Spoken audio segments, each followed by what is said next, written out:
All right, I'm about to call Postmates. Does everyone want the fish dinner then? I'll just call a bunch of them. Jesus is on the way, so just get a couple. He'll take care of it. Okay, yeah, all right, just get 2 then? 2. All right, yeah, just 2. We'll just do 2 fish, yeah. Yeah, maybe like 5 loaves of bread with it? Bro, I just got a Venmo request from Judas. Dude, David is liking and commenting on every one of Bathsheba's spring break pics. What's he doing? I thought he was supposed to be at war. I don't know, dude. Dude, I'm on Facebook Marketplace right now. Look at this. Joseph's brothers are selling him. Oh, Joe, he's just going on and on. He said he lost everything. Probably gonna get a Kickstarter up soon. If Noah Instagrams one more time about his DIY project, I'm done. It's too much. He's like, I'm getting these instructions from heaven. Yeah. Doubt it. I ain't getting on that boat. Dude, are you in this group chat with Shadrach, Meshach, and Abednego? Uh-huh. I used this fire emoji. They got all offended. Abram and Isaac posted a selfie that headed the mountains for a little father-son trip. Amazing. What could go wrong? Wait, what's that rope for?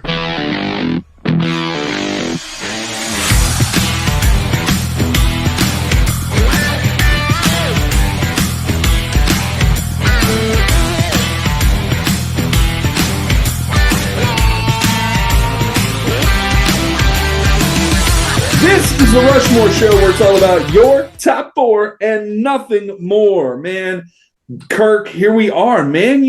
January. I am excited. Episode 57 total. Episode 5 of this year. Man, we are on a roll. We've got more episodes, or as many episodes as Heinz Ketchup has flavors. This is exciting, man. This is so fun. So, man. Rushmore 57. I like it. What's really cool is that, this episode today, again, this is kind of like a bonus episode. We had that 5th episode of the month. So we decided to do something really cool this week. I'm a pastor. Kirk, you're a pastor. We, every now and then, we like to obviously bring in our faith and talk about the gospel, talk about the Bible, talk about Christianity and all of that kind of stuff. And we figured, hey, toxic masculinity, right? This term that gets thrown around all the time. As believers, we believe, true manhood is spelled out here in the Bible. So today we have a very special topic for you. Kirk, why don't you let the Rushmore Show community know what today is all about? So let me just preface it with this. One of the first things that when I got involved in the church, one of my favorite things was getting plugged in a men's small group. I really wanted to find men in my life that, let me just say it this way. I wanted to put men in my life that had belief systems that were a little different than where I was, but where I want to go.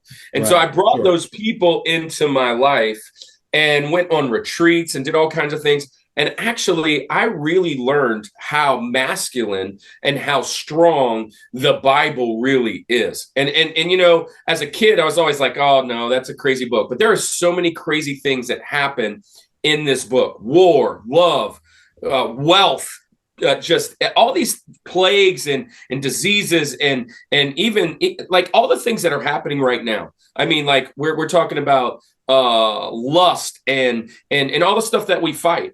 And I always thought that there was no model, if you would, in the Bible. I always thought that I don't fit with anything like that. And if I read the book, everybody I know has someone that they can match in the Bible. Every person I know can find someone that's connected to them, that they can relate to, and from where they went to where they're going. And of course, we know where we're going, right? And we know who we're going to meet.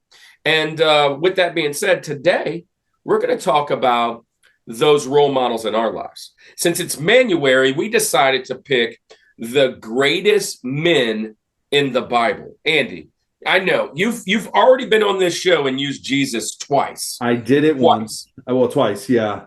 So he's already come up twice and kind of like so we've decided to say men in the Bible that aren't divine. They cannot be God. They cannot be Jesus, the Holy Spirit. Because in reality, if we're picking, that's probably 1, 2, 3. We got 1, 2, 3 pretty much off the top. Actually, it's 1, 1, 1, right? 1, 1, 1. Yeah, right. Exactly. And then we just go to 4. Well, let's not get into heresy here. So, yeah, for sure, that would be 1. So to make it more, or it would just be 1, right? Just 1. 1. So. Yeah. Anyway, that's a whole nother topic. We don't have a theological podcast today, so we're not going to get into the weeds of that. But just know this, we wanted to make it a little more interesting. So we're going to pick a lot of people, men in the Bible, outside of Jesus, outside of God, out of all that. So it's going to be. Now, look, hold on. If you've made it this far, and thank you, Rushmore community. I know some of you may not want to jump into the future of this. I know that there are some people here that are like, oh my gosh, this is cringy. Just hold on a second. Just hear us out for just a little bit. You've hung out with us through music and video games. You've hung out with us through movies and whatever. This one right here could be life-changing. And since you're here, while you're here, why don't you find out what we're doing later with music and video games and movies and all those other cool things by hitting the subscribe, hitting that like button, throw a comment in the bottom because I know you have 4 of your favorite people that are in the Bible. Give us your 4 favorite men. If you want to throw Jesus in there, so be it. So without any further ado, Kirk, without stalling any longer, let's get into our Rushmore of men of the Bible.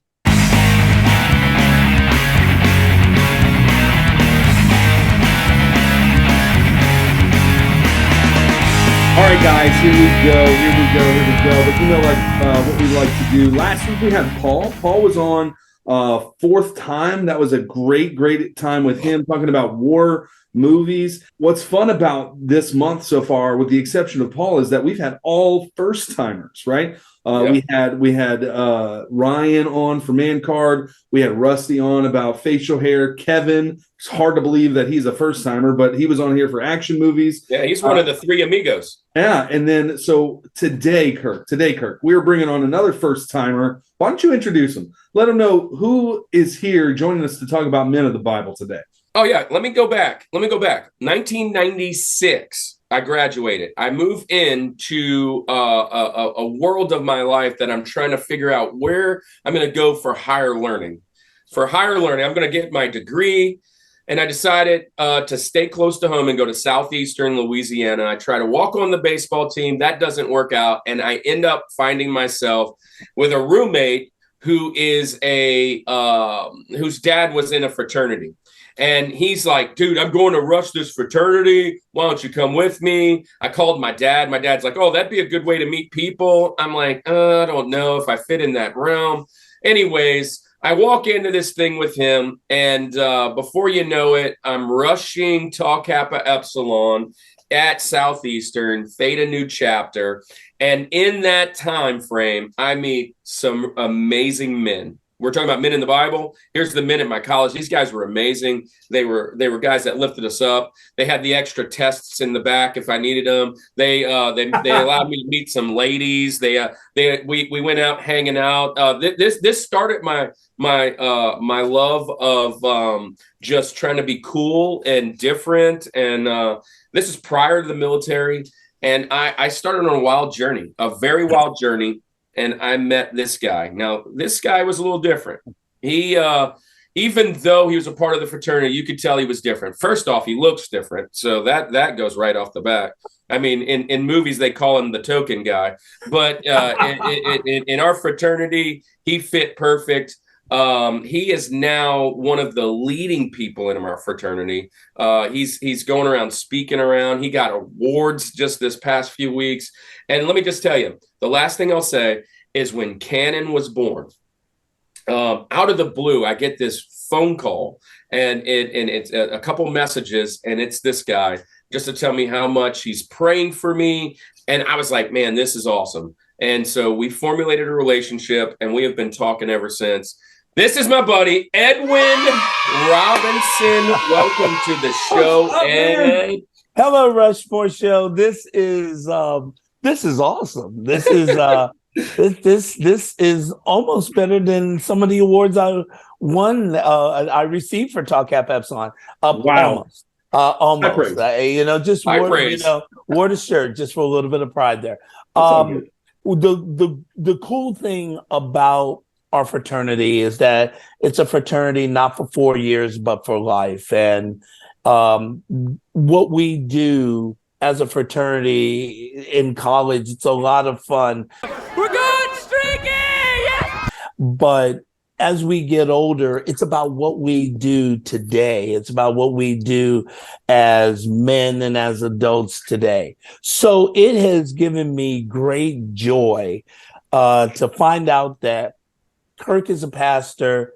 I lead a men's small group here in my hometown of Sarasota, Florida.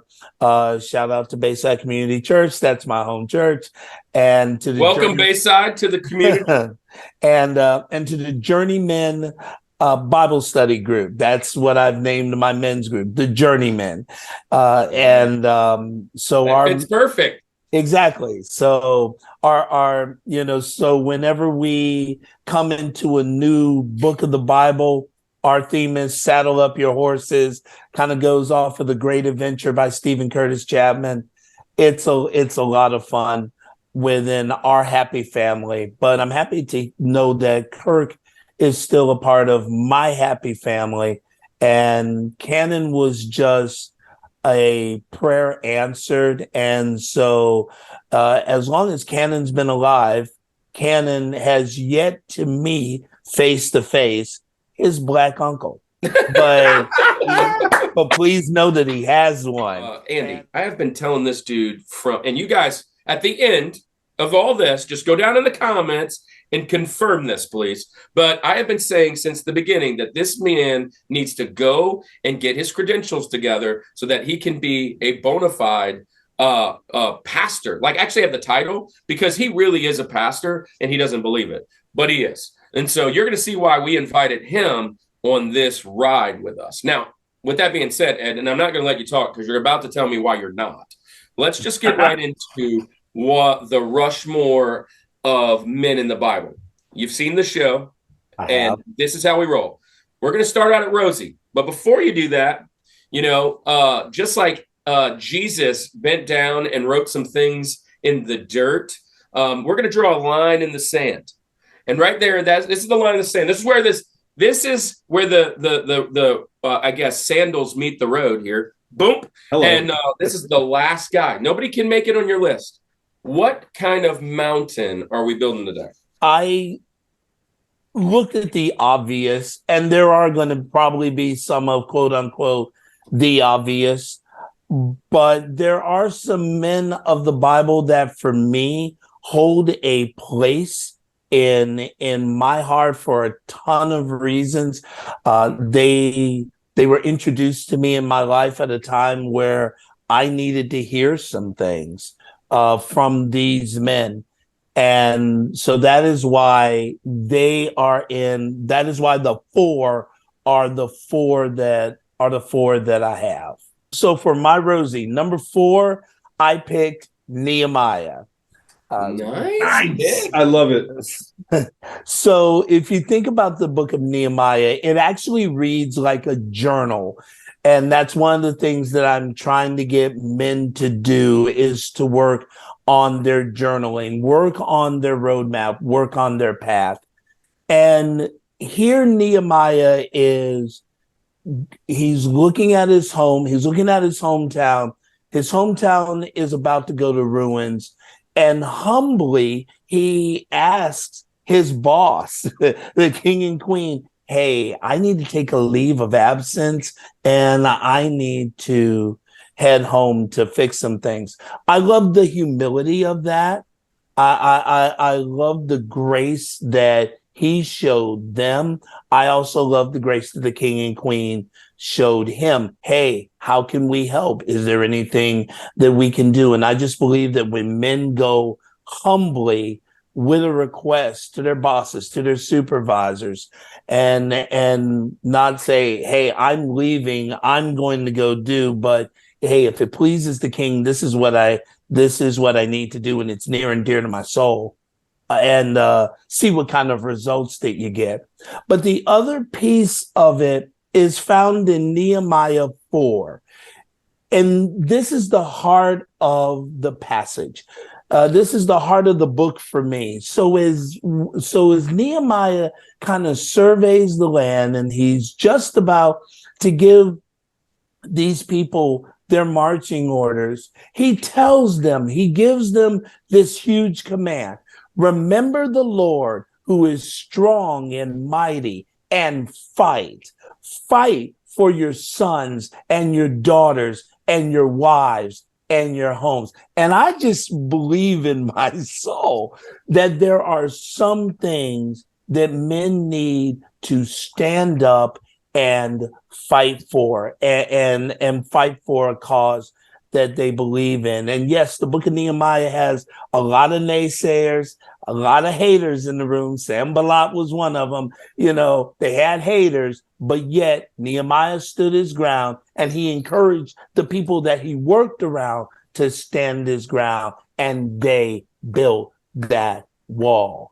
We're going to build the wall. We have no choice. So we're going to go ahead and call the band up now. If you guys want to bow your head. I mean, that was amazing. You're preaching. I love this so much. That was so good. So good. I will tell you this. I have to take him off my Benjamins. He made it on my Benjamin. I know my Benjamins list is about to dwindle. That's why I picked about 20. Great man of God. Thought he might be one of the ones to go. Building that wall is a term that's been going around for a long time, not just the last 4 years. The fact of the matter is Nehemiah is he's a role model for many people. He had a lot of courage, and he stood up for what needed to happen. Well, look, I'll jump into mine. My Rosie is probably going to be the most vanilla out of everybody.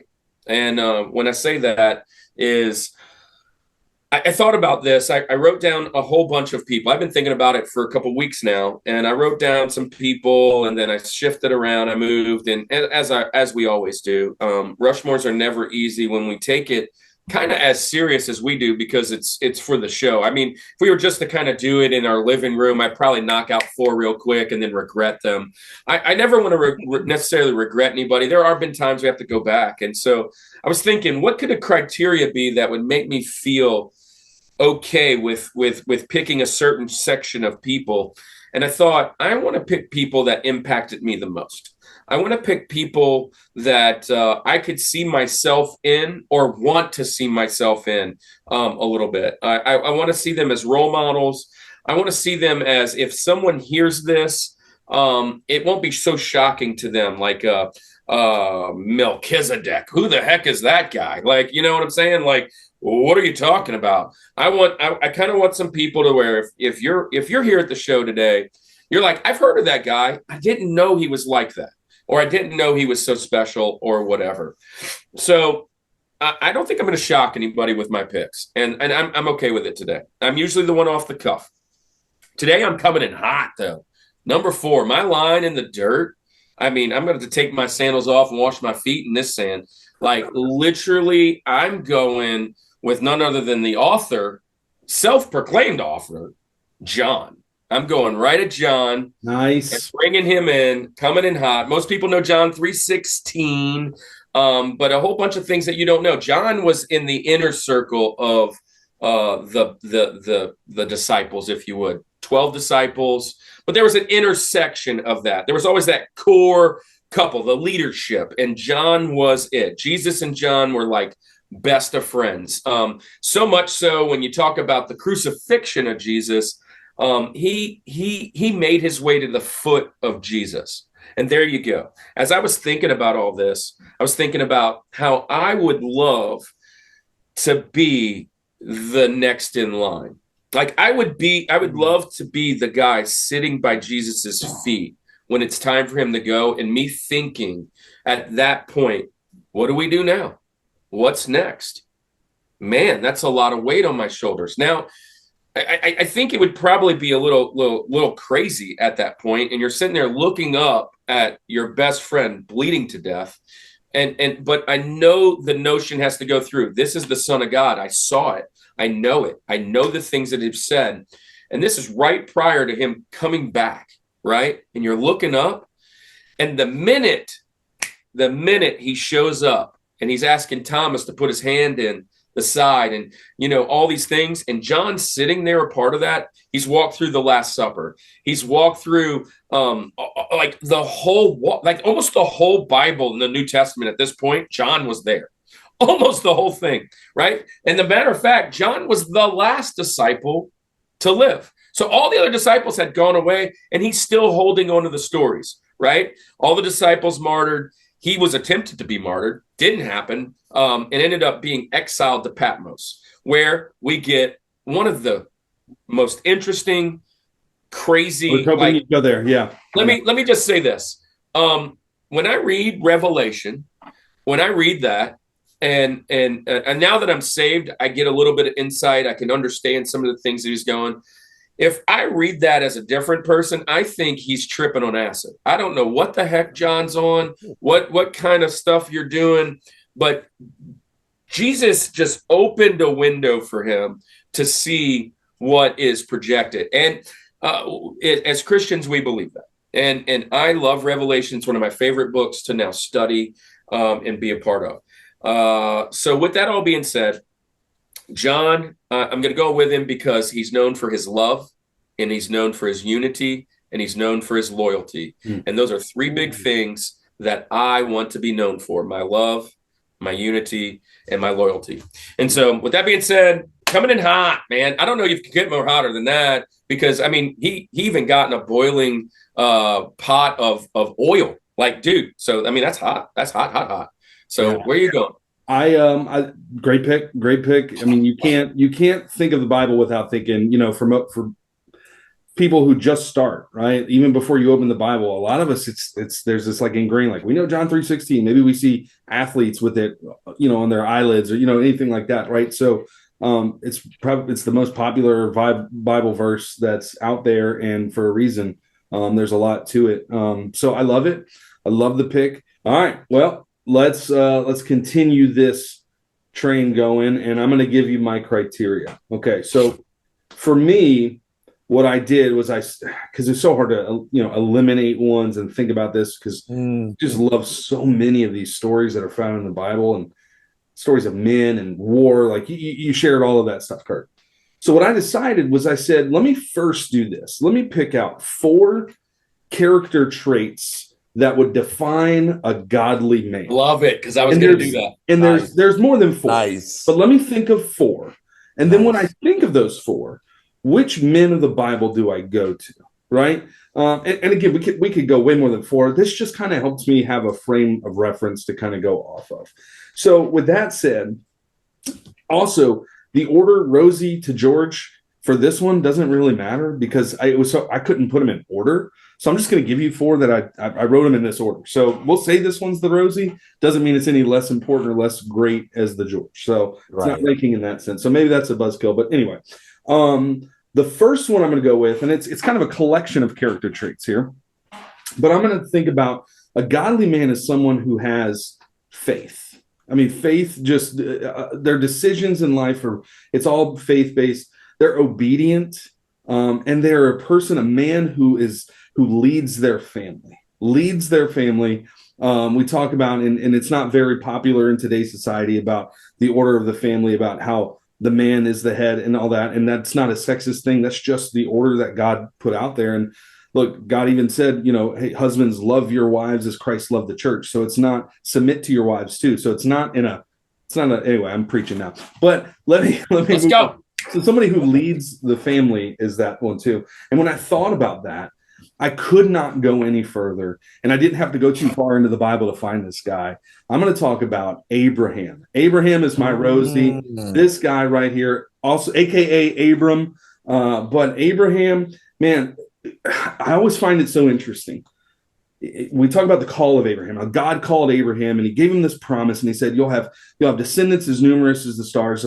What's interesting, and sometimes we read over it, when you read the Bible, sometimes we just read through scriptures and we don't pay attention to words or phrases and how it's worded. And it's so interesting when you slow down and you read it. Genesis 12:1 says, now the Lord said to Abram, go from your country and your kindred and your father's house. Now get this, to the land that I will show you.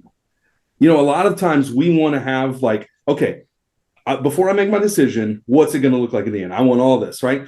That was faith. He didn't know what was going to happen. He just believed in God. He heard from God. And that's just the mark of a man. I mean, a godly man. Obviously, you're going to listen to God. You go further into Abraham's story, and there's this crazy thing where God tells him to go up to the top of the mountain and sacrifice Isaac, right? And you're like, what? What's he going to do? This is crazy. Imagine that walk. Can you imagine walking with your dad and it's like, wait, normally we bring some animals up here to do a sacrifice. What's going on? But Abraham follows through to the point of almost right there at the end. And then God provides the ram right there. So, but again, his faith, he was willing to do what God said, even if it looked crazy, leaving his hometown, sacrificing his only son. Now, again, his son that he waited until he was 100 years old to have. So, I mean, think about that too. So there's a whole nother level of faith that's there. So much so. And again, I try not to preach tonight. I'm telling you that, but so much so that in the New Testament, in Hebrews, he's regarded as one of the heroes of the faith. Hebrews 11 talks about Abraham obeyed, and he was called to go to the place that he would receive his inheritance. And it tells the story of Abraham, right, and how he was faithful in that. And gosh, when I just think of a godly man, and I think about the faith, the obedience, and that ability to lead your family, because I think about it like the tough decisions as a man that you have to make. Right? Can you imagine being in Abraham's sandals at that point and just like hearing this word from God and saying, no, we have to leave all the security, everything we've known to go to a place that I have no idea. We're just going to keep going. I don't know what we're doing. I don't know what it's going to look like. Imagine him talking to Sarah right after that and saying, hey, by the way, I heard from God. Like that's a tough conversation to have. So Abraham, my Rosie, starting off my list again, all of my lists I love, but I just think of him as such a godly man. What do you guys think about Abraham? You took number 5 from me. I mean, he's probably number 5 or 6. He's the guy that was bouncing back and forth.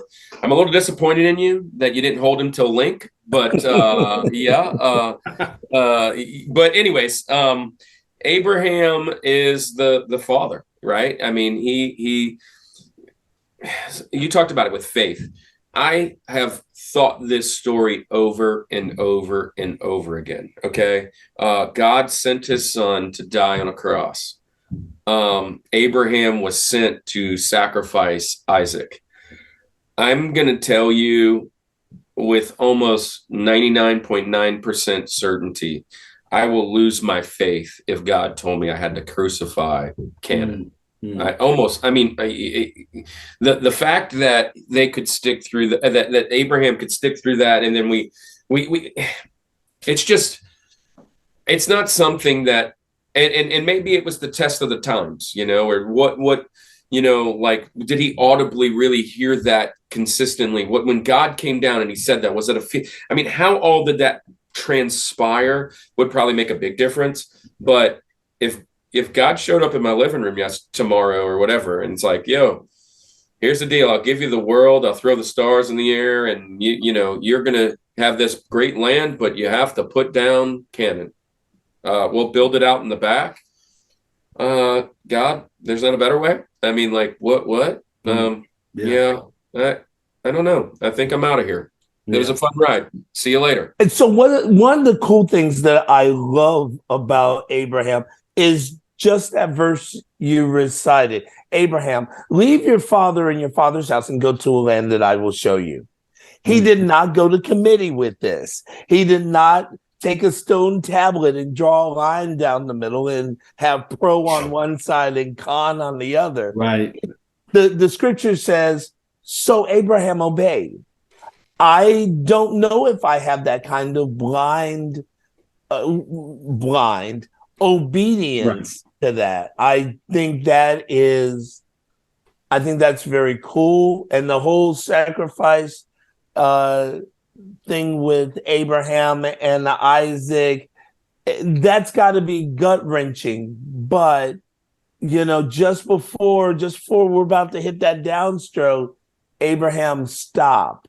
Now I know you will withhold nothing from me. And I think that's the coolest thing about Abraham, was that Abraham loved God so much that he was willing to give up his son for that. And for God so loved the world, what did he do? He gave up his son. Good stuff. Yeah, I just think that dinner conversation after that between Abraham and Sarah was probably pretty interesting. You did what? All right. So let's move to the next member of our mountain. We're going to move to who we just love to call TJ Jazzy Jeff. That's the number 3rd on here for Thomas Jefferson. Ed, where are you going to go? We're going to continue to move with our minute. I am going to move, and you're gonna love me for this one. So this is my coming in hot moment. I'm picking David. David is just that kid. If you've ever wanted to feel like you weren't part of the team, the prophet comes to the house of Jesse. Hey, I'm looking for a king. How about this kid? How about this kid? How about this kid? And every single one of them, God rejects. For man looketh at the outer appearance, but God looketh upon the heart. And, and Samuel says, do you have any other sons? And I can just see Jesse's face going, well, there is that one over there. But I assure you, if the last 7, if you didn't like the last 7, you won't like this one either. He's a little ruddy. He's not what you're looking for in a king. And God's like, that's the guy. I'm looking for that guy. And through all of his bumps and bruises and scrapes, Bathsheba being one of those, one of those 3 bumps, bruises, or scrapes, he's still called a man after God's own heart. Right. Through all of the struggle that he had. When God convicted him of something, it broke him. It really broke him, because that was the last thing that he wanted to do, was to be separated from the love of God. And I think as men and as men chasing after God, yes, we are going to have some bumps, bruises, and scrapes. And, sometimes we're just going to straight up face plant. But we still need to be, there still should be a desire, a hunger, or a thirst to be men after God's own heart. That's why I picked him as my 3rd. I love that pick. And something in this is the common thread through all of this. When we pick men of the Bible and we say we can't pick divine, what you're going to see in everyone that we mentioned today, maybe we didn't say this yet, but just to make it clear, there's going to be clear faults. There's going to be issues. There's going to be problems because they're men. But what separates godly men from all of the others that we can name that aren't going to be mentioned today because they didn't measure up for whatever reason or the other, is kind of that repentance, is kind of that where they're going to go to the Lord, right? So in David's case, David has this whole, adultery situation with Bathsheba, has the husband sent to war to get killed, and all the craziness, right? Like drama, intrigue. Right. If you like all the TV shows now, just read the Bible. It's all there. Anyway, but after all of that, he faces this tragedy of his son dying, and he's confronted about that. And after that, it says he went, he changed his clothes, he got clean, and he went and he worshiped the Lord. Like it's a complete, like, anyone who's not chasing after God in that moment that faces that tragedy is turning away or is doing, it's just completely the other way. But he continued to journey and focus towards the Lord, and even in all of his mess ups and everything. So I love that pick. There's so much we could talk about David. We didn't even mention David and Goliath and that whole story. And, he's the little man and he's the underdog story, and all of that's great. So I hats off to you for that pick. But what you think? What you think? So, another Benjamin for me. Yeah. Mm-hmm. And this is one that I really, really, really mulled over because of my criteria. My criteria was it's somebody that kind of reflects me, or I kind of feel like I have some kind of, I can receive from this and see myself in someone. David was looked over. He was looked down upon. And I often felt like that when I was younger. And if you were to ask my family, I'm the youngest of 11, if you count my stepsisters, but there are no other boys to be called the king. And I was supposed to be the king, right? If you will. And I never kind of lived up to that, or at least I felt I didn't. And in those times, and so seeing a lot of David going on, my favorite. I think I might have heard it in a message in a sermon one day. My favorite idea about David, though, and you talk about Goliath, and I always saw how he was so amazing. Like he's killing this giant man, chasing giants, facing giants with these stones, right? And the guy said, "I want to stop and pause because the real victory." For David wasn't in the outcome. It was in the grind before that. And what he meant was he was just a shepherd boy. He was out in the field. And I can imagine him setting up the proverbial can on the side of the road, on the side of the wall. And he's just picking up those stones and he's just upset, They don't believe in me. Bink! And he's hitting these cans or these, little pots or whatever they may be, clay jars. And he's just getting upset and he's slinging these rocks over and over again. And, and then, he's the shepherd. So wolves and lions and bears and all these things that come attack the flock, he takes those down. And pretty soon his courage is now built up. His character is now built up. He's allowed his pain, his anger to get out. And he's then called on. And although the armor don't fit, although all those things didn't fit the place, when he walked out there, he had boldness and confidence that I got this. And the reason is because for months and weeks and years, he had been sitting out in that field preparing to be the king, preparing for that time to be called, to be brought up. And I look back and I'm like, man, why did this happen in my life? And why did that happen in my life? And all these things that have gone down. And I go, yeah, it was to prepare to be called and to be a part of somebody else's story and to help me take down a giant that might be in your life.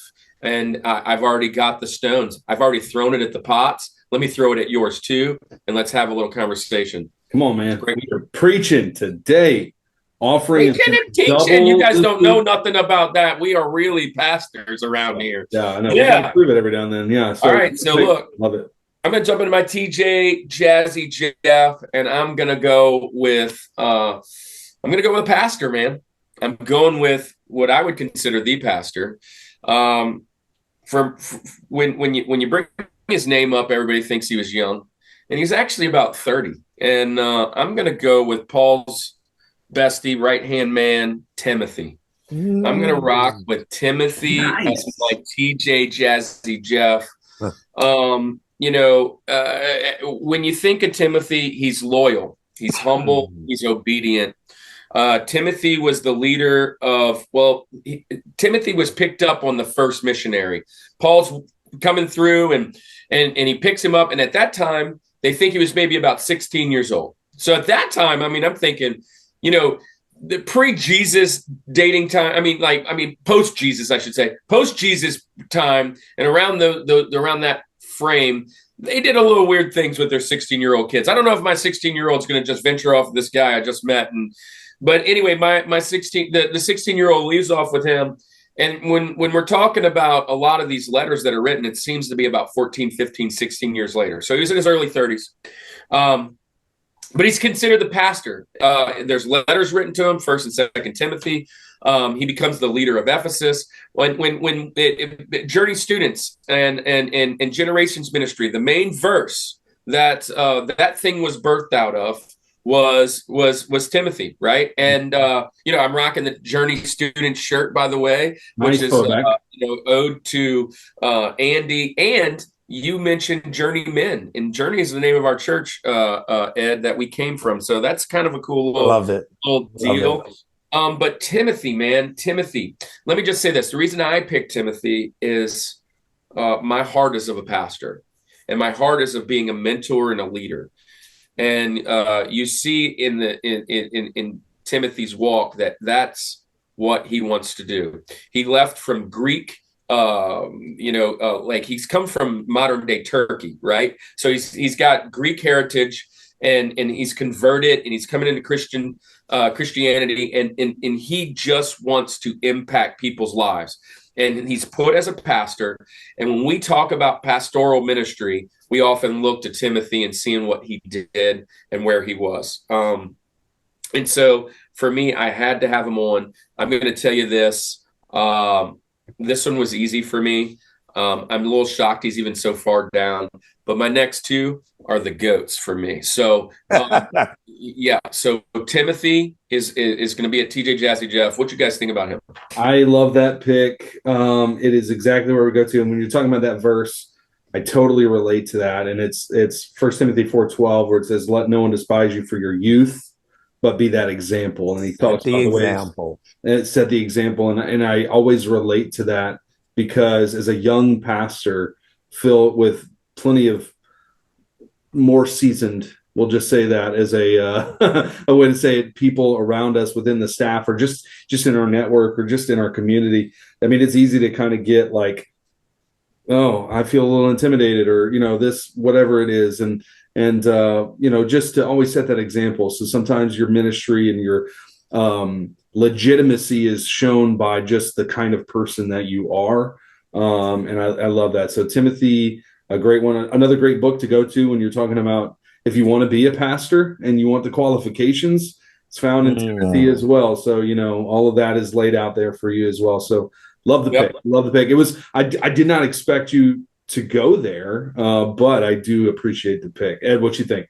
I love the pick, actually. Timothy holds a place in my heart for something that Paul said in his first letter. He says, "I know of your great faith, which was first found in your grandmother Lois and in your mother Eunice, and I am convinced that it is in you also."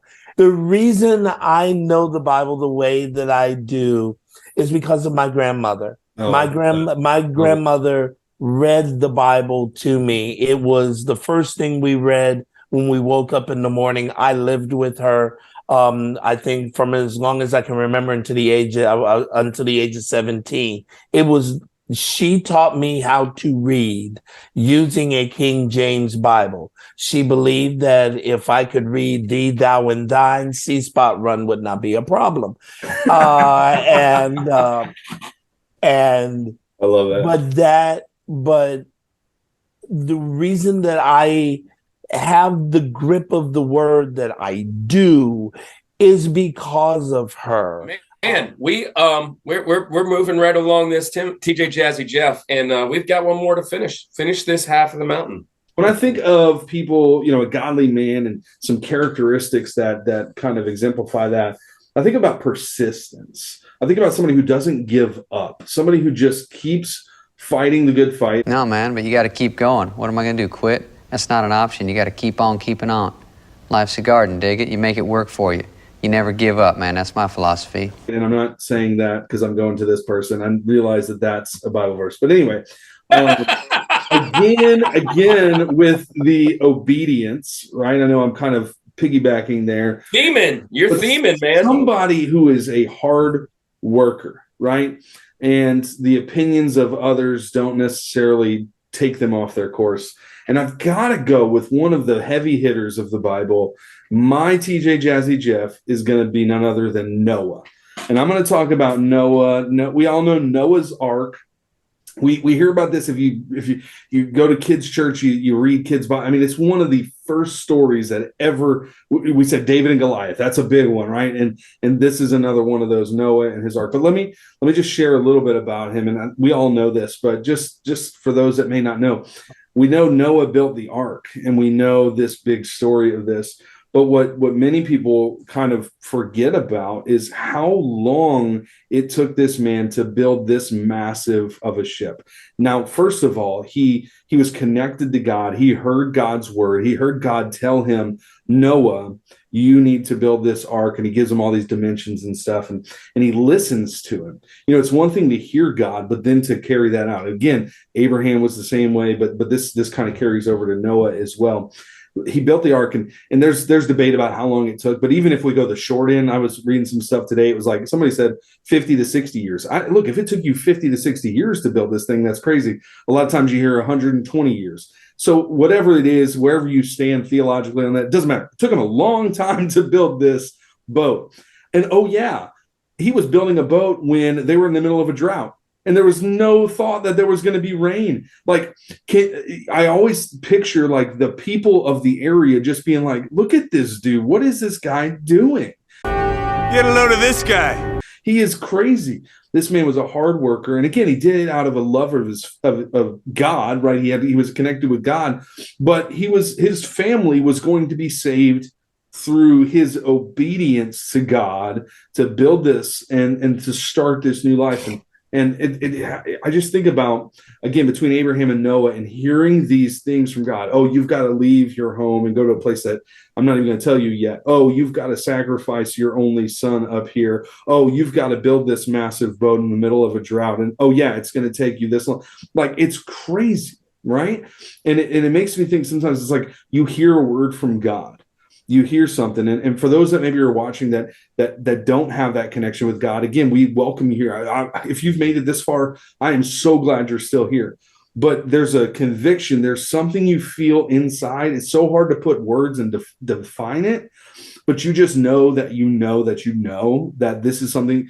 To hear that and then to carry it out is huge, and Noah is a prime example of that. And again, we talk about all these men that we're going to mention are broken. They have their flaws. Shortly after this whole Noah's Ark and they make it over there, there's this whole crazy scene of him getting drunk and being naked and just anyway, all that craziness that happens. And he's certainly not a perfect man, but it does say something that God said, the reason for this flood is because of the wickedness of the earth, but I'm only going to save Noah and I'm going to save his family. And they're going to be able to start and all these animals, right? And we hear the stories of all that kind of stuff. So Noah is so inspirational.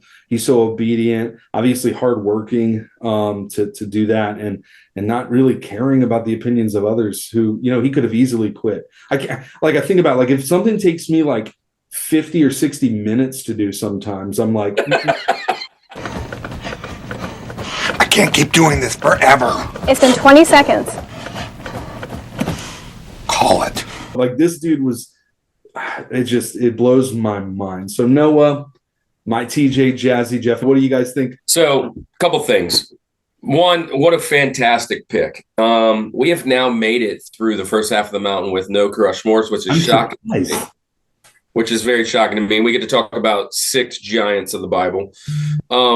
You have landed in Genesis twice, so that is pretty remarkable. And I love the fact that you picked Noah. I was hoping that you would mention his nakedness, and not to joke, to be honest, just to show that he was a little flawed, and to show that there were some things that were going on. I'm reading Genesis chapter 6 as you all were talking about it. And, God is just so fed up with the world. I'm done. I'm about to take an Etch-a-Sketch and I'm about to shake this out, clear the path and start it over. But Noah found favor in the eyes of the Lord. And then I go to Genesis 6:9, where it says, this is the account of Noah. Noah was a righteous man, blameless among the people of his time, and he walked faithfully with God. I don't know about you, but that's a resume. That's a resume that should get me a job. And it makes me want to think, what's on my resume? Does my would if God looked at my resume, would that be the header on my resume? And throughout all of that building, it said, and Noah did just as God commanded him. And Noah did just as God has commanded him. Noah, you're absolutely crazy. There's not a drop of water in the sky. And Noah did just what God commanded him. For all those reasons, we're going to pick Noah. Now, Kirk, we have made it halfway through. So I heard word on the street is there's a brand new movie coming out. Let's watch that trailer now. 1999. The end of a millennium. The beginning of a brand new adventure. And if the master of misery has his way, the end of all joy on earth.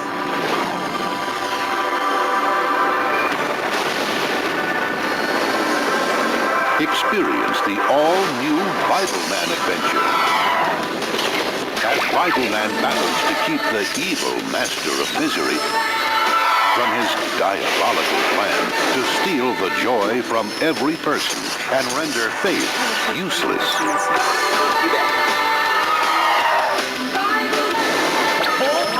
This guy wants to affect a lot of people at once.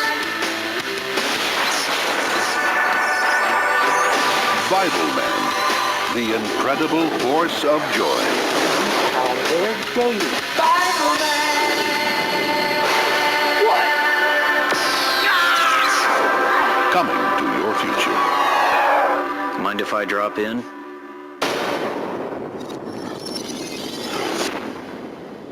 We're back, and I am so excited about Bible Man, the movie. Are you guys excited about this movie too? Dude, I'm so stoked about Bible Man. I cannot wait.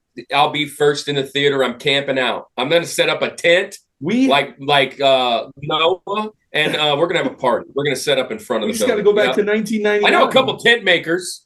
that are coming soon, I think. Maybe. Looking forward to that. Yeah. So halfway through the mountain, that means we're getting to Link. And Ed, you get to start us off, man. Where are you going for Link? What's next on your list of Bible men? All right. So my number 2. So my Link is a guy who didn't ask for life to happen to him, but life happened to him. And yet in the midst of everything, he still comes out like a champ. So my Link is Job. Dang it. Good one. Here and here's a setup.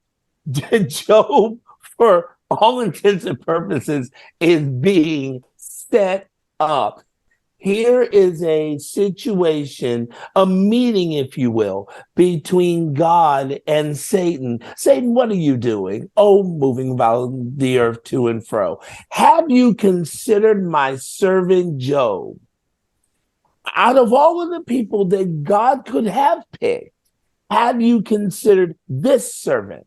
There is none like him in all the earth. He loves God and fears evil. Satan's like, but of course he loves God and fears evil. Let's take a moment, God, to look at what you've done. This is the ERV, the Ed Robinson version.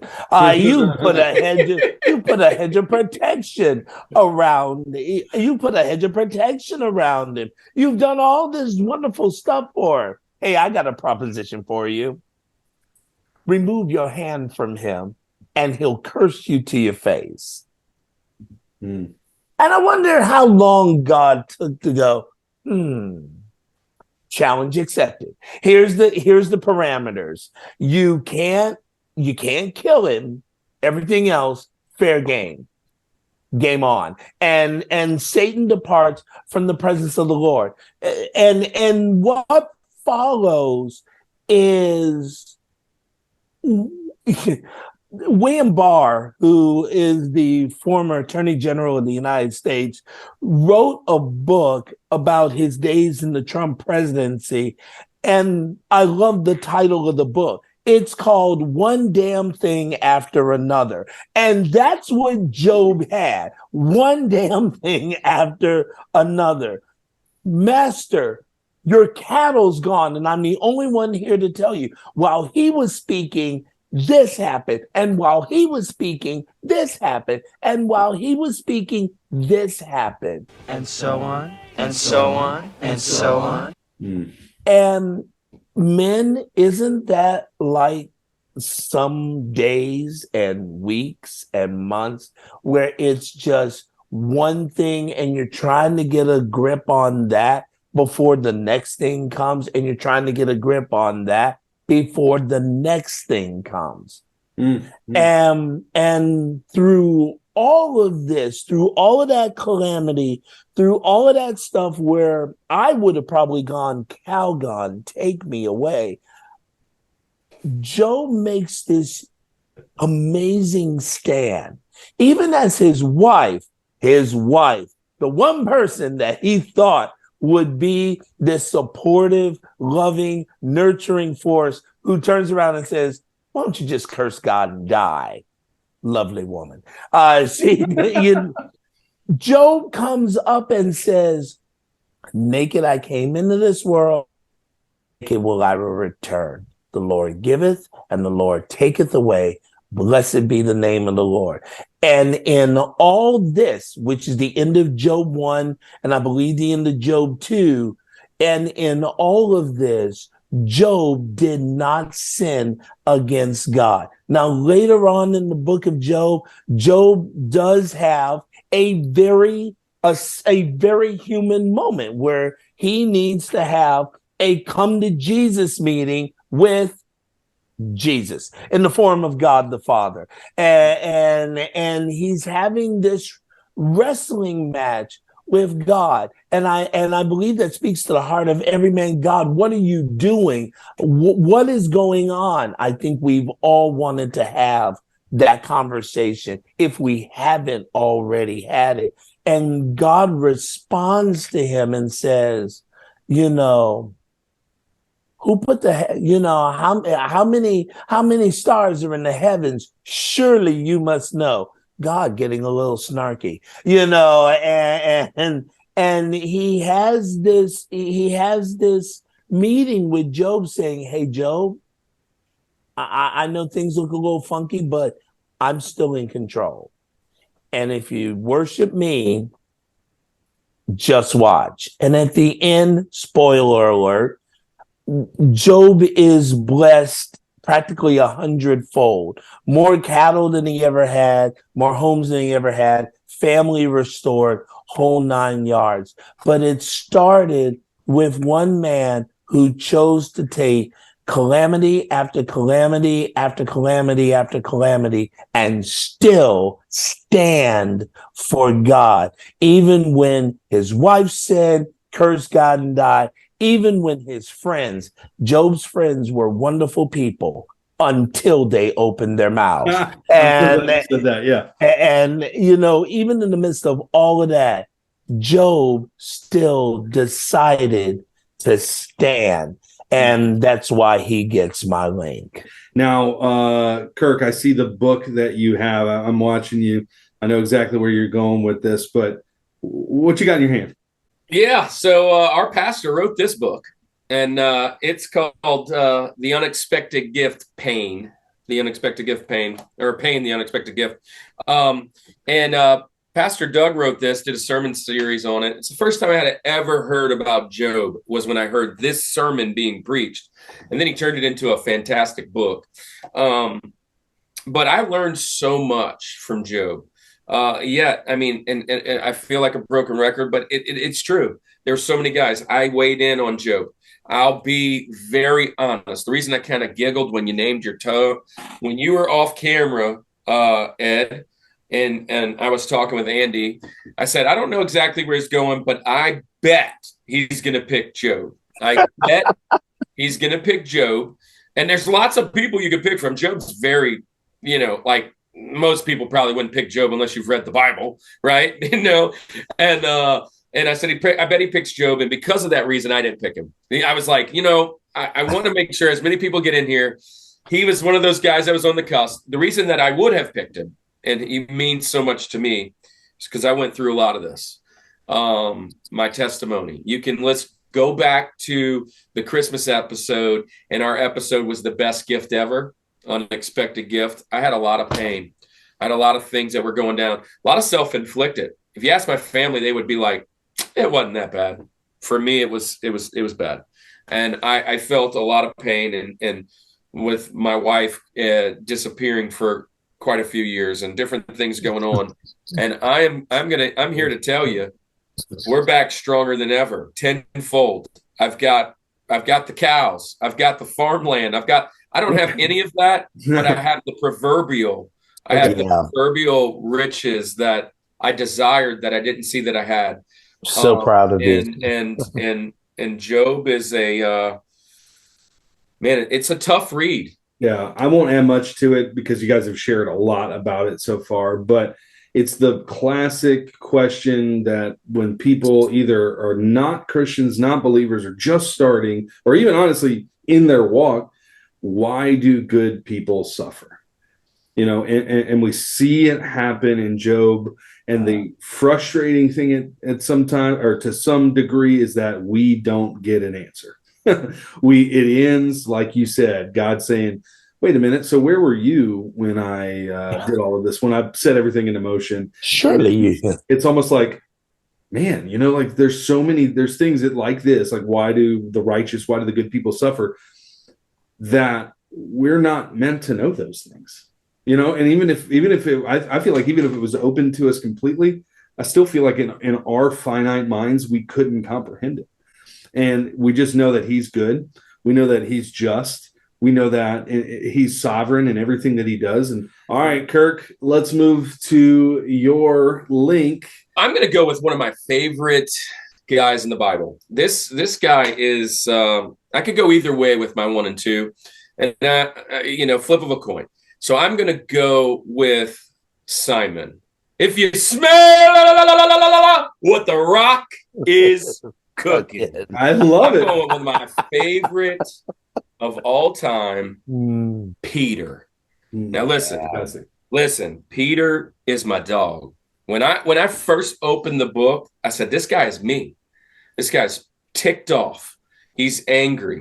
He's a leader in some ways, but often like just fiery. He comes in. He's the first one to confess to the Messiah. He is the very first person. Like he betrays God or betrays Jesus by not. He goes out. Jesus goes out and says, "You're gonna slight me. People are gonna ask you about me, and you're gonna say you don't even know me." I've been there. I've been that guy still today. I read a thing today, and Andy, you know him. He's been on the show. Max is on the show back in video games. Just a little while, just a couple hours ago, he wrote a post and he said, "Hey, just want to let you know, if I have met you and I haven't told you about Jesus, I'm sorry. Ooh. I'm sorry." Oh, that's good. And there is times where I've met people and it's like almost not deny my faith, but deny the opportunity. There's so many things that Peter did. Peter was the first leader of the church. The church was built on his faith. His faith was the foundation. His faith was the foundation. Peter was just the guy. He's cutting ears off because he's so ticked off. Like this guy is me. And there was a bit of time in my life where I don't know where it came from, but I was always this really, really good kid. Good, great kid, always, staying in line. Sometime between college and the military and coming back and just doing all these things, I got angry. At all kinds of stuff. I'd lose my temper. And when I opened the book, the most relatable guy to me was Peter. And what impressed me the most was he was just a fisherman. He was just a blue collar worker. I can imagine when Jesus walked up to him, he's like smelling just terribly. He needs a shower. His hair's probably in knots. Haven't had a shave in a minute, right? Like hasn't seen the light of a shower. And Jesus walks up to him and say, "Yo, I need you to come follow me. Let's go. Let's go." And he jumps on this thing and he's following him. And I can imagine he's the grunt, man. He's the guy who's like, you know, I'm the muscle. I'm the security. I'm here. I'm going to protect you. But he's also a little bit of that guy that is trying to learn who he is. And I love it. And you find it right here in Matthew 16:18. Jesus says, "And I tell you that you are Peter, and on this rock I will build my church, and the gates of Hades will not overcome it." The gates of Hades will not overcome it. There was a time when I was in ministry school, and I was trying to figure out my life. And I told this story a little bit back in The Gift, but I asked God, why did I have to go through these things like Job? Why am I so fiery like Peter? Why do I have such issues with my life? Why couldn't I just be like this kid that's next to me who's 18 and come into ministry? And he said, because there's a church that I want you to build, and that only you can reach the people that are going to open those doors, and the gates of Hades will not take that down. I was told that pretty much in my prayer time, in my time with leaders, and I felt that there was a church that I was going to plant. And now I've felt that that's going to look like the ministries that we're doing here on these streets. Yeah, my link is going to be none other than Simon the Rock Peter. I love the pick. I love the pick, and I'm going to withhold my comments for reasons. I'm going to go to my link here, and maybe this gives things away, but my link again. Okay, so characteristics of a godly man, and Kirk, I know this is one of your buzzwords. I just forever I've heard you talk about the importance of having this as a virtue in your life. And that is integrity. Boom! I said it today to my kids at school. Integrity. I said it today. I knew you were going there. I was like, it can't be nostalgia. It's got to be integrity. Before I get into my pick, let me just talk about integrity for a little bit, because I tried to look up a definition of integrity, and there's things that we say are integrity, but it doesn't really capture what that actually means. And integrity actually comes from the same root word as like integer. And again, I'm not going to get all nerdy. Math was my worst subject, so I'm not at all. This is all from research that I've done. But essentially, it carries the concept, and I'll shorten this, of the whole, a whole number, the wholeness of, you're not this way here and this way here. You're not this kind of person in this environment and this kind of person. You don't say this, but do this. You are a whole person. And that's what integrity really is. And goodness, it's so hard. Again, I'm staying Old Testament now, but for my link, I'm going to pick one of my absolute favorite books of the Bible. It's not my favorite. I talked about that, but it's just so packed with lessons for life that are so relevant today. And that's, gosh, we read the Bible, or somebody tells us to read the Bible, and we say, yeah, that's thousands of years old, and it's just these stories, and fishermen wrote it. And no, there is life application today that you find in these stories written eons ago. And I am going to go with one of the most applicable books, especially today in the society we find ourselves in. My link is Daniel. I'm going to pick Daniel as my link.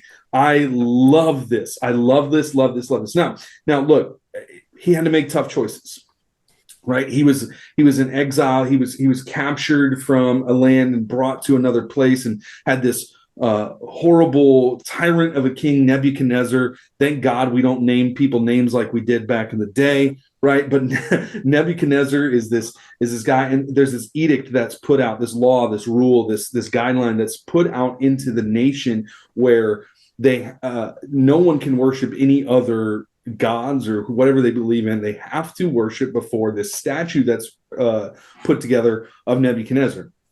Idolatry at its finest, right? It's forbidden all through Old Testament. It's all through the Bible, right? And Daniel and a couple of his friends, decide to go against this. Now, he had to make tough choices. He had to say, I know what's right. I'm not going to claim to be a follower of Yahweh, but act a different way out of my own comfort. I'm going to be who I claim to be, regardless of if it's convenient for me or not. So he made those tough choices, and he decided, and I'll get to that here in a second. But also in that, again, a godly man, he treated the people who opposed him with respect. He was not guns ablazing, whatever. He was still respectful. He built his moral compass of his life around God. God determined the decisions that he made throughout life. And it was this decision here. And one of the most interesting things I find about Daniel is he was supremely disciplined. He was such a disciplined person. And there's the verse when we're talking about how, that law went out that you couldn't worship God, you had to worship Nebuchadnezzar. It says that he went into his house, he went to where he prayed, and then it says these 4 words, very seemingly simple and no meaning to it, but it says this: he went to his house and he prayed as was his custom. Right? This was a normal thing. He was a disciplined person.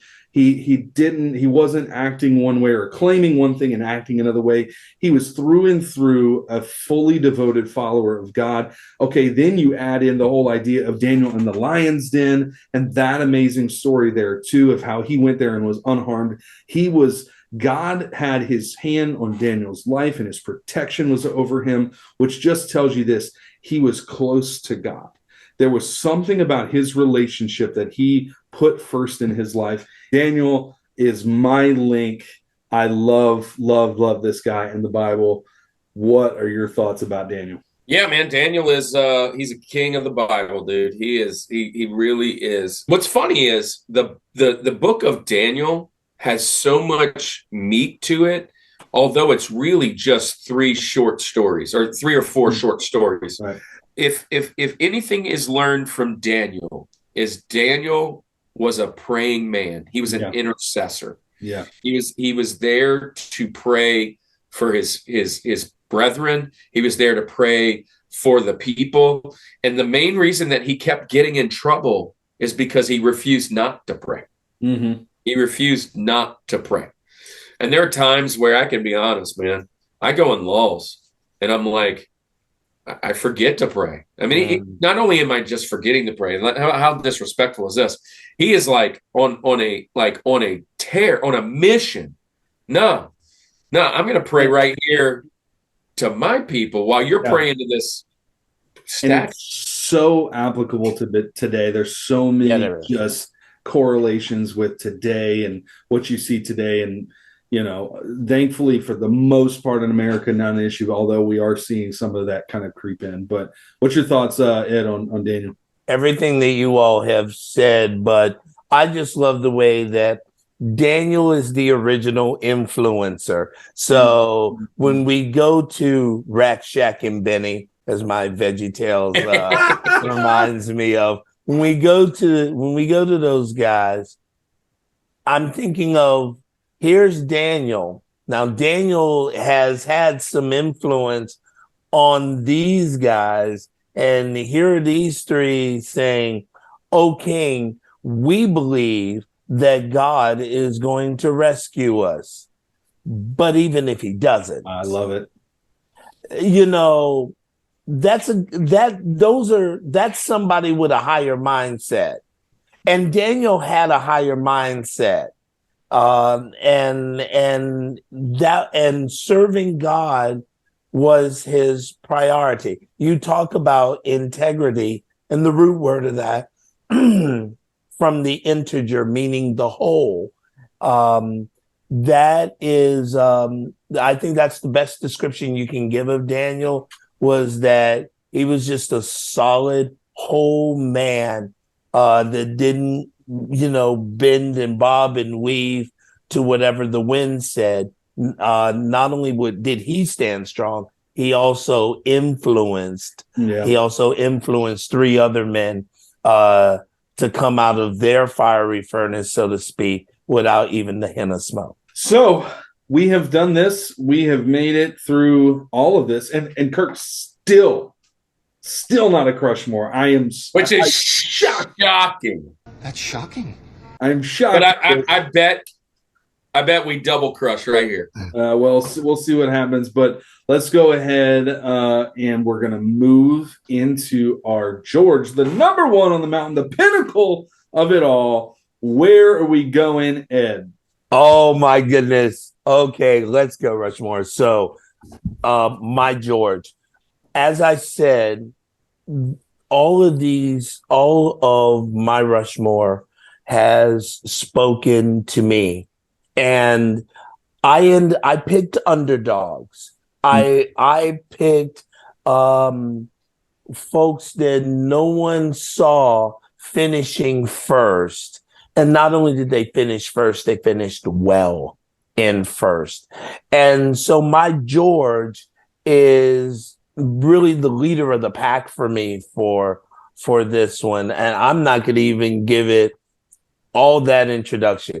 My George goes to Joseph. And so, for those of you who know the story of Joseph, here is a young man favored and adored and loved by his father. Father made him a nice coat.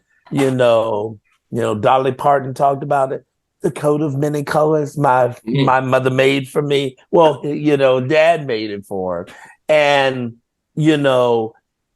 Joseph in his youthful mind comes with this dream. He's been given this dream, and with the zeal of a child, he goes and tells his older brothers, who are like, on what planet, Joseph, is this happening? And they hated Joseph so much that they threw him in a pit and left him for dead. And it's crazy, the series of events that happen. It's a series of fortunate and unfortunate events. So he gets to Potiphar, gets him a good job. Potiphar's wife, we know about Potiphar's wife, that husband. and lie with me. Come on, sister, really? And Joseph, integrity, we just talked about integrity. Joseph refuses. She screams the biblical version of rape. And it was so much that her husband was like, I got to do something, but I'm pretty sure he didn't do that, but I got to do something. All right, Joseph, you're going to go to jail. And Joseph would spend an inordinate amount of time in jail with friends that he made that said, hey, when I get out, I'm going to remember you. I promise I'm going to talk about you when I get out. None of that happens.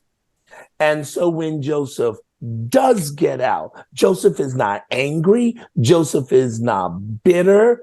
Joseph is not any of the things that Ed Robinson in his humanness might have been. But he goes and interprets this dream, and Pharaoh's like, you're hired. You're hired. Hired to be what? Hired to be the number 2 man. If Pharaoh is the CEO, Joseph is the chief operating officer. He's the COO. And what I love most about Joseph is that he is once again faced with his brothers. You have to be a man of a higher mindset to have the power to smite. There's a biblical word. To smite. Smite me, almighty smiter! Every last one of your brothers. Hey, wait a minute. I remember what you jokers did to me. I have some power now. Joseph actually reserves that power. Plays a little bit of a mind game with his brothers, bringing the last son, Benjamin. And then once it's revealed that it's him, and the dream comes true eventually. There is that powerful passage, I think it's in Genesis 50, that says, what you meant for evil, God meant for good. I went through all of these circumstances that the first domino fell with you guys. I went through all of that, and I'm going to not only rescue my family, I'm going to rescue the city. I am going to not give in to my hate and not give in to my bitterness, but I'm going to shower you with blessing. Absolutely love your pick. I think, again, echoing the things that you said, I think one of the marks, if I'm going to take my criteria and put it on Joseph here, one of the marks of being a man is that forgiveness, right? Is being able to forgive in regardless of what happened to you. And I think, again, we're not picking Jesus on this because of what we said as all of our criteria, but Jesus is the ultimate example of that. He's dying on the cross and says, Father, forgive them, right? And we see that happening in the life of Joseph here. So great pick. I can't disagree with that at all. So I love it. Kirk, what's your thoughts? Yeah, my criteria fits Joseph. It does. My criteria fits him. God can use unlikely people with their talents and their gifts to change the world. Yeah. I mean, one of the best messages I've ever heard in my whole entire life was a 3-part series, if you will, during my first SUM mission trip to Mardi Gras. And the pastor of Celebration Church was there, and he preached on Joseph. And it was an encompassing message, everything from his brothers to all the way to the victory. And you can see yourself in that if you are a Gentile. You know what I'm saying? If you come from smaller beginnings, you come from places of trouble, this just proves that it can happen. Love it. Great pick. I'm still shocked we haven't crushed. And here's the thing. We're still not going to crush. We're still not going to crush. Really? And which is shocking to me. It's absolutely shocking to me we made it this far. And all these guys that you mentioned are obviously on my Benjamin. So thank you, pastors, for coming out and being in part of our TED Talk. So here we go. I'm going to go with my Instagram name is KP to PK. Okay. The reason is because of Saul to Paul. And I've got to go with my brother Paul. Paul, to me, is the most influential and important person in the Bible. He wrote more books than anybody else. And he also is a guy that came from judgment. He thought he knew everything. He was a guy that was religious. I came from Catholic school. I thought I knew every bit of the stories, but I didn't know anything about the stories, if you know what I'm saying. I didn't know Jesus. I knew of him, but I didn't know him. And Paul knew a lot about the Bible. He could quote it. It is said that to become a part of the Pharisees, the Pharisaical union, and all these guys of what they're doing, it's said that they had to memorize the Old Testament. Like that blows my mind. I'm struggling sometimes to find out one verse. I mean, I'm just not that guy. I am not the pastor that is going to just preach scripture after scripture after scripture. This guy knew it back and front. He knew it by heart. He had it Rolodexed in his brain. So you can't tell me he didn't know what he was supposed to be doing. He was taught it, but he didn't know. He didn't know enough. And one day, on a trip to Damascus, he has the fateful change of his life. And to me, I know Jesus is the most important character of the Bible. I don't think that we need to expound on Jesus anymore. It could just talk about Jesus and everybody gets saved, right? But the impact that you footnote someone like Paul right behind it, and everybody can see what happens in the rest of the Bible through a guy who was nothing but a hater, helps reach a lot of people. I am every day I'm thankful for Paul. I'm just every day. And so again, I'm KP to PK, for that's Kirk Plaisance to Pastor Kirk. And I've had my Instagram for that for quite a minute, but it's the Saul to Paul. It's the conversion. It's I got saved, I got baptized, and now I'm on a mission. That's my number one, my George. Before we even started, I knew that, and I knew Peter. But there we go, man. And then we still haven't crushed. I just wanted to be the guy at that moment. Saul, why do you persecute me? Who are you? I'm Jesus, the one you're persecuting.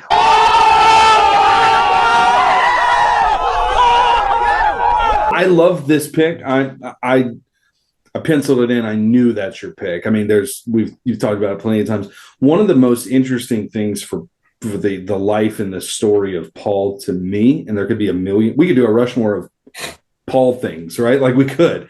But one of the most interesting things, it points to the truth that nobody, regardless of how horrible their past was, is too far gone to be saved by Jesus. I mean, this guy was killing Christians. Right. Wasn't he the coat check at Stephen's stoning? He approved of it. Yeah. He's like, so it doesn't matter. Again, if you're watching this now, if I could just encourage and put a pastoral just encouragement to you, it does not matter. Even up to this moment that you're watching it, the fact that you still have breath in your lungs, that you can still have an encounter with Jesus.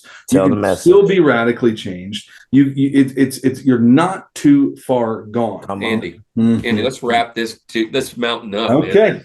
Okay. I kind of know where you're going because you kind of gave me away by changing it. So I'm gonna pull Kobe Bryant and come in clutch. Has to put it up with the buzzer. Banks it in. He banks in the three. We haven't had a Crushmore this whole time until the buzzer. Right here at the end is our first Crushmore, our only Crushmore that's happening today. My George is Peter, is Simon Peter. This has got to be the guy. I've stepped into the New Testament, guys. Thanks for having me.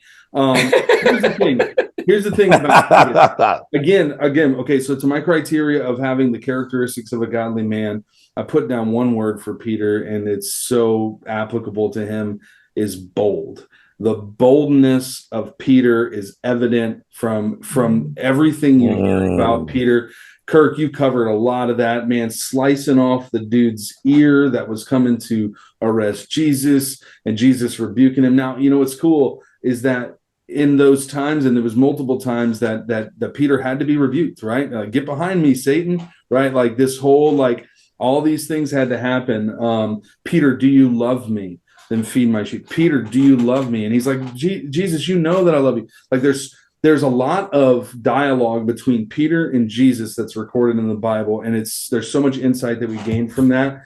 One of my favorite. Now, Peter, okay. Peter preached at Pentecost. 3,000 were won, right, to the faith then. I mean, talk about evangelism to the max, how that's happening. Can you imagine you preach one Sunday and 3,000 people are converted? I mean, come on, Jesus. But I love this specific one, and this is kind of a life verse that I kind of keep to myself. It just encourages me. And I'm going to read it and then I'll explain it. This is in the book of Acts, chapter 4, verse 13.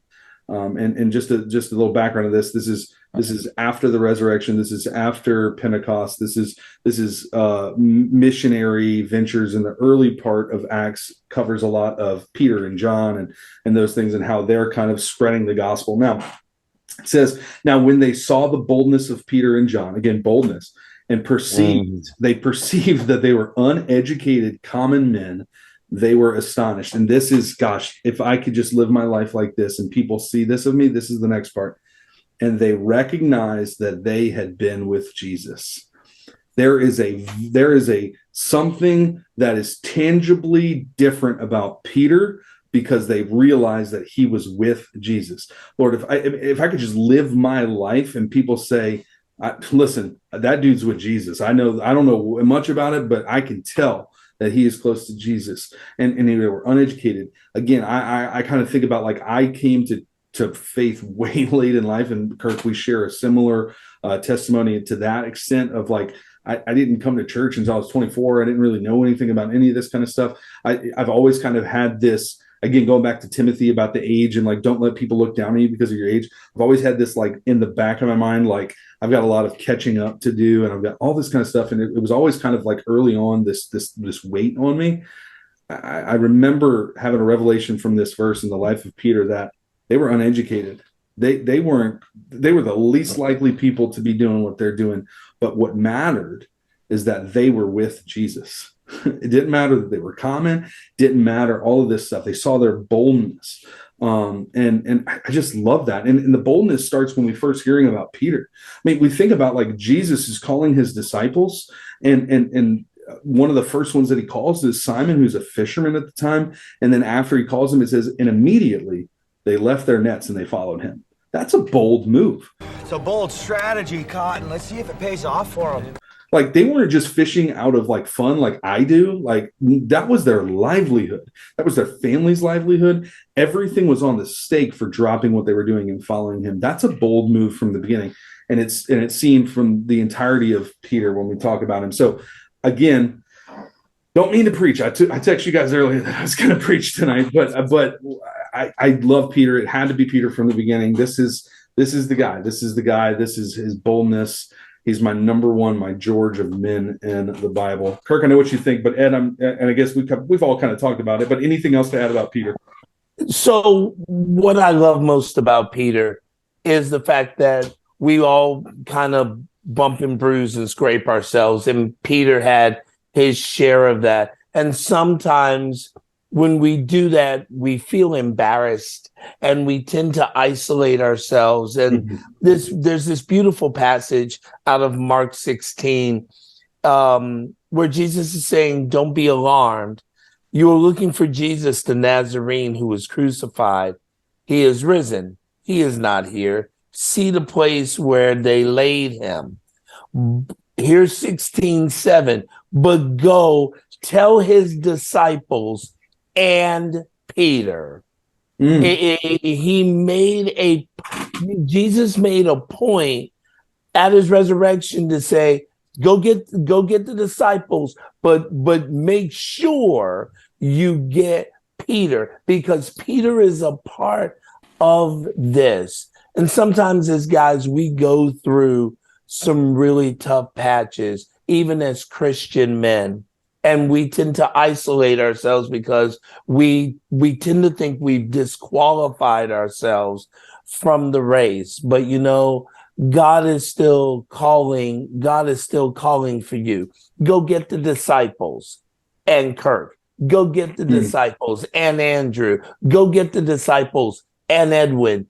Go get them, and because he wanted to make sure that Peter wasn't out here all excluded. No, he wanted to make sure that Peter was. Now, wait, I want to interject real quick. I want to also say, go get the disciples and Dennis and Randy and Paul and Andrew and all you guys watching the show consistently. There's a reason you're still here. It isn't just us. It isn't just us, and you don't just like what we say. I'm telling you, we're all called to this, and we all sometimes disqualify ourselves, and it is what it is, man. Well, yeah, you know all about Peter. I've said he could have been my George, and I love what he did. I have some facts. Obviously, he was named Simon, fisherman of men. But here's the thing: First Church. After the ascension of Jesus, Peter was one of the first leaders of the early community in Jerusalem. So he was one of the first guys there to be the leader in Jerusalem. He was imprisoned by King Herod, Agrippa, right? And so look, here's the thing. He miraculously gets out by this angel. How awesome would that be? You know, I'm in prison. I'm good enough to where the angel comes and shows up to me while I'm in jail and helps me out. He obviously wrote First Peter and Second Peter. I love those because they're kind of short. This is the main one I wanted to add. And this to me is fascinating. He was martyred by Nero, right? It's believed that he was martyred during the reign of Nero, and he was believed he was crucified upside down because he did not consider himself to be worthy to be crucified the same way as Jesus. Come on. Now, with that being said, you walked with Jesus, you saw him die, you know your death is coming, and all you basically have to do is denounce him. And you're like, yeah, I'm good. I'll go to death. I'll die for him. Unless, if I'm walking with you, Andy, me and you are besties, you tell me you're Jesus, you kind of convince me. I don't know that I'm dying for you unless I know that you're God. And yeah, that's my good friend, but yeah, okay, I got it. Yeah, okay. I know you're God, but all these guys were martyred, right? And it's just shocking to me that they didn't denounce him. Yeah, they still which goes to this, and this is maybe where we'll close this little portion here, but the legitimacy of the Bible and the legitimacy of the claims that it makes. How many people are dying these deaths and being martyred for something they believe in if they're not fully convinced of it being true? And Peter in his boldness obviously paints that picture, and we see that in his life. So there we go. So look, here's the end of our show, right? Here's the end of our Rushmore. And man, what a great time it's been. I mean, out of 12, we mentioned 11 rock stars of the Bible. I'm shocked. There's some guys out there that I definitely knew was going on a list, and they're not there. I was wrong. There's a couple guys. I honestly thought we were all going to crush on Paul, but you guys stayed Old Testament. I was fairly new. I was New Testament the whole way. You kind of at the last minute there jumped on the other side. But man, it's been a great show. But we are not done. We're not done. And because we've got such big heavy hitters left, and I know this has been a long show, but man, it's been such a great time. Stick with us for one little more section to check out our Tribes of Benjamin. Let's get it. All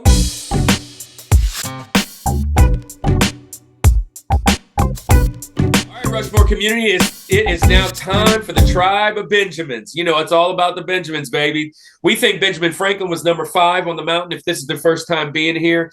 And he was the guy that would be potentially etched in the stone before some of these presidents. And because of that, we call this our honorable mention time. We're going to play a little game, a little draft. We're going to start with Ed. It's going to be me number 2, and Andy will finish it off. We'll wrap that thing serpentine all the way around until we give you 12 more picks. None of us can match. Unfortunately, we've only given you 11, so that's taken a lot of people off the list. So this might make it a little more difficult for some of us. You can't mention anybody that's happened before, and you can't mention anybody that happens from here on off. The good thing is, Ed, you get first pick of the draft. And where are you going with your first Benjamin? Okay, my pick, Matthew. Oh, good. Nice. Nice. We made it there. Matthew, one of the kings of the New Testament. That is a great pick. I'm going to go with someone I cannot believe is still on this mountain. Do it. I'm going to go with the most humble guy in the world. Dude, I'm going with Moses. Oh, good one. Good one. Going with Moses. I'm going to go my only Old Testament pick so far. Nice. I'm going to go with the guy that I cannot believe made it this far. Last week we talked about war movies. Before that we talked about action movies. This guy would fit right into one of those. And I'm going to pick Samson. 3,000 men with the jawbone of a donkey. So I got Samson. My next pick, since we're going to now snake this one around, I'm going to pick this guy for 2 reasons. Number 1, he has my name. Number 2, he is probably the first. We didn't get talked about a lot, but he's my George's brother, and I'm going to go with Andrew, the first kind of evangelist, right? He told Peter about Jesus and then spread the news about that. So I'm going to go for my next one. I'm going to go with Andrew. I am going to go with a guy that I thought, Andy, you were going to pick in round 1 when you took Daniel. But Daniel was a great pick. I'm going with none other than James. Dang it. Going with James. There we go. James is the brother of Jesus. Let's go. My first pick for this is Nicodemus, a man who was curious about Jesus. How can a man be born again? I absolutely loved it. And then my other pick is the prophet Jeremiah, and for a host of reasons. Jeremiah 29:11, but also Jeremiah 29:13. You will find me when you seek me and search for me with all your heart. All right, so I'm going to go with my second to last pick. I am going to pick none other than Stephen, Stephen, the first martyr of the Bible. I really love this one. I'm going to pick for my next one, my third, Benjamin. I'm going with Gideon. Gideon was warrior. He was the classic. Didn't feel like he was good enough. Like, God, you got the wrong number. But so great pick there. And then my last one. Goodness gracious, what do I do here? What do I do? This is a little off the wall pick, and I think that you'll appreciate it. And Ed picked somebody earlier with the same exact name, but this is a different person. I'm going to go Joseph, but Jesus' earthly father, for the reason that he was faced with this situation of like his wife or soon-to-be wife was pregnant with the Holy Spirit, and he had to believe this. He didn't divorce her. He did everything he was supposed to do. And even though he lost Jesus as a kid at one point, Joseph is my last one on my Benjamins. Nice, man. Gideon and Joseph are two huge picks. Those are awesome way to finish your mountain. So I got one last pick. I am going to go with, it's one of two, coin flip. Hopefully Ed picks the other one. I'm going to go with one of the Gospels, the doctor, the writer of Acts. I'm going with Luke. I love it. Luke going in. All right, Ed. You up. I'm going to go with Jairus. So Jairus was the commander who went to Jesus to go and heal his sick child. And he said, I don't need to know how you do it. I am a commander. I tell this one to go this way and he goes. I tell this one to do this and he does it. I know that when you speak, if you speak and you say it's done, it is done.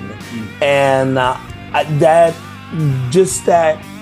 kind of faith, that is the substance of things hoped for and the evidence of things not seen. All right, Rushmore community, it has been a fun show. It's one of our longest shows, but well worth it. Thank you, Ed, for coming and joining us. It's fantastic to see your face on the Rushmore show.